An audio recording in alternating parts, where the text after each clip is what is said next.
What's up guys, and welcome back to the West Side, where today we're doing another first impressions with the brand new Pro Iv Inferno from Luzz. I've already had about 3 different play sessions, and I'm just gonna say it right out of the gate. I cannot figure out this paddle. It is easily one of the most curious, interesting, hard to understand paddles that I've ever reviewed. It's got some pretty outstanding performance metrics, but it's also gonna come with some pretty considerable drawbacks. So stick around, let's get into it. I'm gonna be nice, and I'm gonna start off with the good things about this paddle. First of all, I like the colors that they chose. That pink and purple, almost indigo gradient looks so clean. And other than just the looks, this paddle honestly feels like what a Yola Pro 4 Perseus would feel like if it had a foam core. In other words, it's powerful. I wouldn't put it too high up there though. I would say like it's in the middle of the power category. The middle of the power category today was basically at the top, you know, in March or February. But now with all these foam paddles that have come out, they've just literally pushed the boundaries, and the Pro 4 has kind of fallen down the ladder. And so Pro 4 is like middle of the road power now. This is exactly where this paddle lands as well. It is utilizing an all foam core, so you're gonna see some pretty good spin metrics. And again, fingers crossed, hoping that it's gonna be durable, unlike the Pro 4s. It's a classic elongated style paddle, 16.5 by 7.5, I believe. You're gonna have that 5.5-inch grip. It feels very similar to holding a Perseus Pro 4. This is a 16 millimeter. The Pro 4 that I had was a 14 millimeter. I'm a 14 millimeter kind of guy. I don't like 16 that much because sometimes I feel like I can't feel the ball as much. I like 14s because they're a little bit poppier. They got a little bit more power. But considering that this is a 16 millimeter and it's on par with my 14 millimeter Perseus Pro, that's pretty good. It's also got the same name, Pro 4. Coincidence? Maybe, probably not. What I really liked about this paddle is that it improved on all the Pro 4 weaknesses. In my eyes, the weaknesses for the Pro 4 was the spin. The spin was average. It was nothing crazy. And then for me, my Pro 4 had a very smooth surface. This grit is gonna be a lot more textured, and I can feel it grab the ball. It's also gonna have a better dwell time than the Pro 4. Perseus is a Gen 3 thermofoam polypropylene honeycomb core. And if you've ever hit a Perseus Pro 4, it's a very nice feeling, premium quality paddle. Not durability wise, feeling wise. And in this case, it's the same thing. It feels really nice to hit. It's addicting to hit. Let me just say that. The noise that this paddle makes, it's louder than the Boomstik. It has such a hollow, loud pop, like a very deep pop. Check out the sound comparison that I did between the Agassi, the Boomstik, and the Pro 4 Inferno.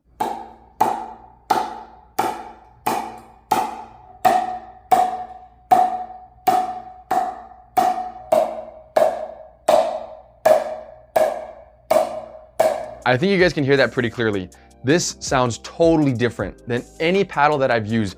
It feels even better when you hit it. There is something very satisfying about hitting a hard drive or an overhead.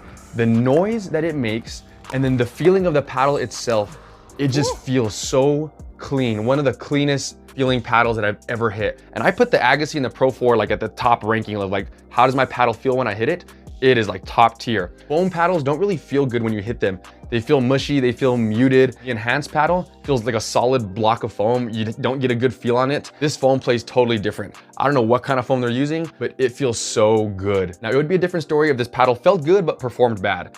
I can't say that it performs bad at all. It hits every check mark that I like. It's got the spin, it's got the power, it's got very good control, very good touch. When I was hitting resets or getting into the soft game, I felt totally controlled, absolutely in my comfort zone. I felt like I could adapt to the play style any way that I wanted to, depending on my opponent. If I had to play soft, I felt comfortable playing soft. If I had to play aggressive, I felt comfortable playing aggressive. For the Pro 4 Inferno, I think it did a great job at just checking off all the boxes and making sure that this is a very well-rounded power paddle. Most days, this is what you're expecting whenever you get a paddle that's about $200 plus. It's a foam core. You're gonna expect the power, the spin, the control, the touch, all that stuff to be there, because that's just how power paddles are nowadays.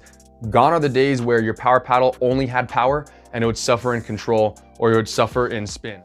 All right, guys, so here's the deal. I'm making the second half of the review a week after the original review because I kept playing with the Pro 4 Inferno, and I have some updated thoughts and a few other things that I wanted to add on to the original review. So when I first got this paddle, just like I do with all of my other paddles, I do a very thorough quality inspection check just to make sure that the paddle is holding up good, everything's fine.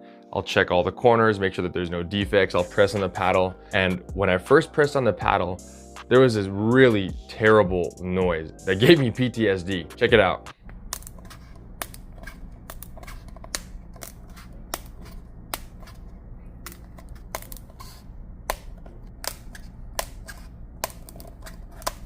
Now, when I first heard that noise, panic hit me like immediately, but I thought right away, you know what, there's gotta be an explanation for why this paddle is making that noise right out of the box. So I went ahead and I reached out to Luzz and asked him, you know, like, hey, do your paddles always make this noise? What's the problem? Why is it crunching on the edge? They got back to me and said that this was totally normal. The foams that they use on the outer wall compared to the inner core are different, if I'm not mistaken, and that it's normal for them to make that crunching noise. Now, I'm inclined to believe them because the noise was only in the very beginning.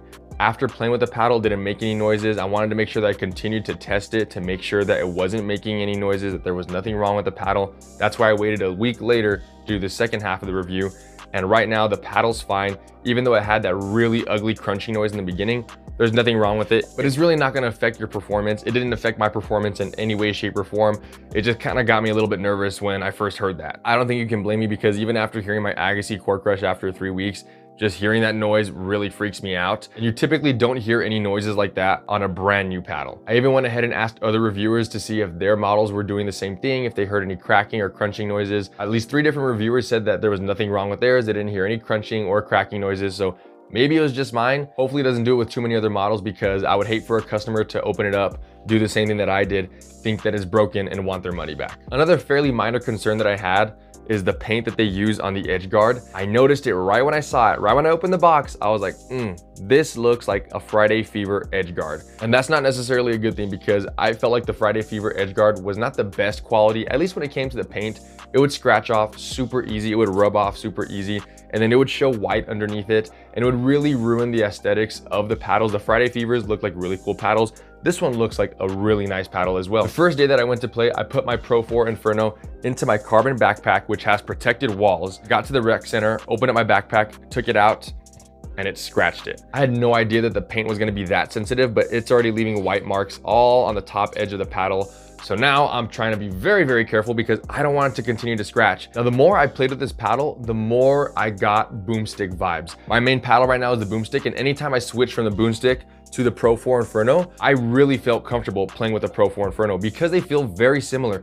They're both foam paddles, but they don't feel like foam paddles. They have great touch. They're both very loud. They both sound very hollow. They both have really nice control. And so switching from my Boomstik to the Pro Iv Inferno, I had no issues whatsoever. I was actually pretty happy to switch back and forth between the 2 paddles because I love the Boomstik and I really like the way this paddle feels. I even ended up weighting it very similar to the Boomstik to see how the performance would vary. I ended up putting 0.2 ounces on each side. The Boomstik has 0.25 ounces on each side with our MOY tuning weights. So this was close enough. I just stacked 2 of the stickers on top of each other. And then I also put an extra 0.1 ounce at the throat at the very, very bottom, just like my Boomstik as well. And what I found is that this is as close as any paddle is gonna get to feeling like a Boomstik. Pick any other foam paddle right now, it does not feel or sound like the Boomstik. It does not play like the Boomstik. The carbon, the enhanced 4.5, they have a very distinct Gen 4 foam feel. The Boomstik and the Pro Iv Inferno are a Gen 4 paddle with a Gen 3 feel.